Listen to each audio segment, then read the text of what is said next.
آپ کو پولیو کا بھی ایشو ہے، جی اور جی. جب پہلی بار آپ کو یہ محسوس ہوا کہ آپ کی زندگی باقی لوگوں سے الگ ہے، اس وقت آپ نے کیا محسوس کیا؟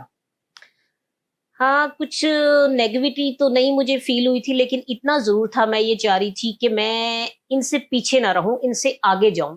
کیونکہ میں آپ کو بچپن کا ایک واقعہ سناتی ہوں کہ میں جب چلتی تھی تو مجھے لگتا تھا کہ لوگ میرے سے آگے جا رہے ہیں اور میں پیچھے رہ گئی، اور میں اپنی والدہ سے کہتی تھی کہ ان کو روک دیں، یہ میں ان سے آگے جانا چاہوں گی. تو صحیح. میری والدہ ان کو روکتی تھی اور میں ان سے آگے جاتی تھی چل کے، اور جب میں پیچھے مڑ کے دیکھتی تھی نا تو مجھے لگتا تھا کہ میں ونر ہوں، یہ مطلب ہار گئے ہیں، میں جیت گئی ہوں.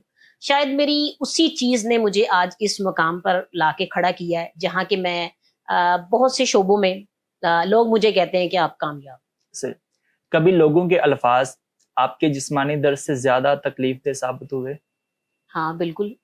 سم جیسے ٹائم. کہ ابھی تو خیر نہیں، ہر بندہ مجھے انکریج کرتا ہے، لیکن جب بچپن میں آپ کے پاس کوئی بھی ڈسیبلٹی یا آپ کے پاس کوئی ناکامی ہوتی ہے نا، تو جن کو شعور نہیں ہوتا، یا کہہ لیں کہ جو بچے ہوتے ہیں، جب آپ گلی محلے میں باہر نکلتے ہیں تو وہ کوئی آواز کستے ہیں تو اس سے ضرور بندے کا دل ٹوٹتا ہے.